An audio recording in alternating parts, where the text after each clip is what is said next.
खरं आहे, तो बाबा सुरुवातीला MPSCच्या विद्यार्थ्यांचे क्लासेस घ्यायचं असं भासून त्या विद्यार्थ्यांना काहीतरी करून काय काय गोलमाल करायचं माहिती नाही, परंतु काही विद्यार्थ्यांना त्याने फौजदार बनवलं, काहींना अधिकारी बनवलं. नंतर हा प्रकार उघडकीला आला. दरम्यान तो त्या वेळेलाही म्हणजे 2001-2च्या आसपास असेच धंदे नाशिकमध्ये करत होता. काळी जादू, सापाची भीती, गेंड्याची कातडी वगैरे असे तो उद्योग करत होता आणि लोकांना भीती घालून त्यांच्याकडून पैसे उकळण्याचा प्रयत्न त्याचा असायचा. पैसे नको नको म्हणत तो लोकांकडून लाखो रुपये उकळायचा. अशी बातमी त्या काळात नाशिकच्या एका मोठ्या वर्तमानपत्राने प्रसिद्ध केली होती. हे करण्यासाठी किंवा हे करतानाच त्याच्याकडे काही अधिकाऱ्यांनी राजकारण्याचा राबता सुरू झाला. मग बदल्या बढत्यांचे खेळ सुरू झाले. त्यासाठी लोक त्याच्याकडे जाऊ लागले आणि त्यामुळंच एवढी सगळी बातमी 8-10 दिवस प्रसिद्ध झाली असतानाही त्या काळचे राजकारणी असतील, अधिकारी असतील, त्यांनी या प्रकाराकडे दुर्लक्ष केलं आणि या बाबाचे धंदे चालू दिले. तेव्हापासून त्याला जो सपोर्ट मिळतोय, त्याला जे लोक भेटत आहेत आणि म्हणजे त्यांनी वर्तमानपत्रात बातम्या आलेल्या असतानाही हे सगळं यशस्वीरित्या पुढं रेटलं. त्याला शेकडो राजकारण्यांनी, शेकडो अधिकाऱ्यांनी मदत केली. या 25 वर्षामध्ये हे सगळे अधिकारी या बाबाच्या गुन्ह्यामध्ये सामील आहेत असं मत आहे.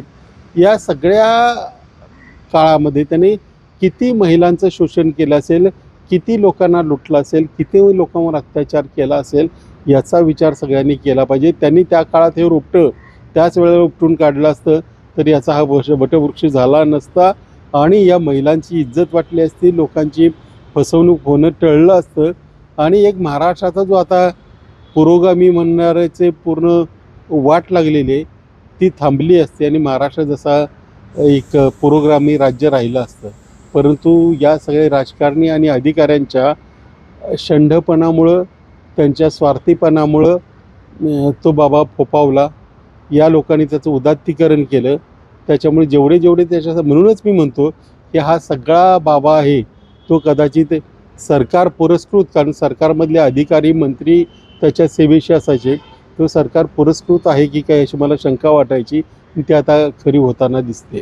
खरं तर या प्रकरणी आणखी एक धक्कादायक बाब म्हणजे काही अल्पवयीन मुली जे आहे तो हा बाबा थेट मंत्र्यांना पुरवत असायचा, धनदांड्यांना पुरवत असल्याचं बोललं जाते. अशा बातम्या आज काही माध्यमांनी चालवलेल्या आहेत, परंतु ते सत्य असावं असं वाटतं. कारण ह्या बाबाचा एकूण प्रकार बघता तो स्वतःही त्या मुलींना आपल्या वासनेची शिकार बनवत असावा आणि ह्या मुली इतरांनाही पुरवत असावा. शिवाय तो काहीतरी शक्तिवर्धक म्हणून मध विकायचा, ते 9 ते 10 लाख रुपये किलोने हे करायचा असं बोललं जातं. याच्यावर शंका खात्री वाटायचं कारण असं आहे की त्याने पूर्वी चिंचोकेसुद्धा काही लाख रुपयांना विकलेले. त्यामुळे हे धंदे करताना त्याला काही वाटलं असेल असं मला वाटत नाही.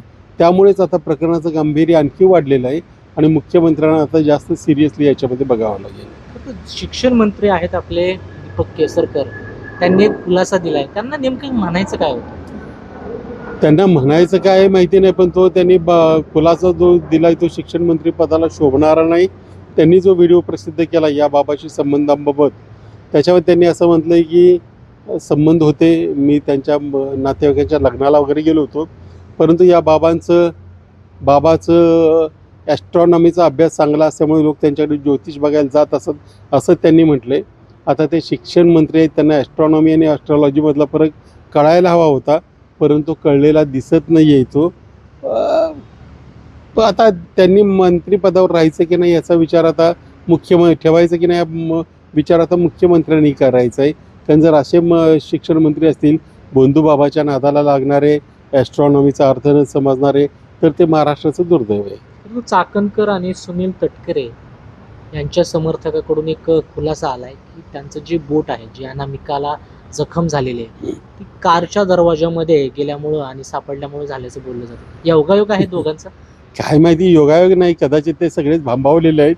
या सगळ्या प्रकरणाचा एकूण रेटा पाहता काय करावं हे कळत नसावं म्हणून त्यांच्याकडून हे घडलं असावं, किंवा कदाचित बाबांनी सांगितलं असेल की काय खुलासा द्यायचा. झालं होतं असं की सुषमाताई अंधारे आणि रुपालीताई ठोंबरे यांनी त्यांच्यावर आरोप केला होता की बाबाच्या नादाला लागून रुपाली चाकणकर याही काळी जादू करायच्या म्हणून त्यांनी अमावस्येला अनामिका कापून घेतली होती आणि त्यांनी काही त्यांच्या अनामिकेला बँडेज असल्याचे फोटोही प्रसिद्ध केले होते. त्यामुळे लोकांमध्ये चर्चा होती, लोकांमध्ये त्यांनी खरंच काय केलं की काय असं वाटत होतं. दरम्यान त्यांनी खुलासा केला आहे. दोघांचाही खुलासा एकसारखाच आहे. रुपालीताई चाकणकरांचे समर्थक म्हणतात की गाडीमध्ये त्यांचं बोट अडकलं. आता सुनील तटकरे यांनी खुलासा केला की माझंही बोट गाडीमध्ये अडकलं. एवढा योगायोग कसा असू शकतो हा आमच्यासारख्या सामान्य माणसाला पडणारा प्रश्न आहे. कदाचित या प्रकरणातून कसं बाहेर पडायचं याचा विचार करताना त्यांना हे एक उत्तर सापडलं असावं. महिला आयोगाच्या अध्यक्ष असताना चाकणकर यांच्याकडे अनेक तक्रारी आल्या होत्या, परंतु त्यांनी ॲक्शन घेतली नाही. खरं तर या प्रकरणामध्ये चाकणकर यांना अटक व्हावी अशी मागणी आहे का नेमकी तुमची?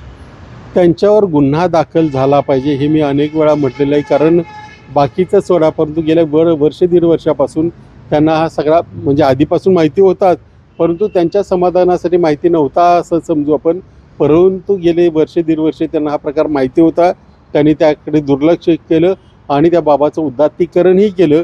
त्यामुळे रुपाली चाकणकर ह्या जेवढा तो बाबा दोषी आहे तेवढ्याच या सगळ्या प्रकरणाला दोषी आहेत.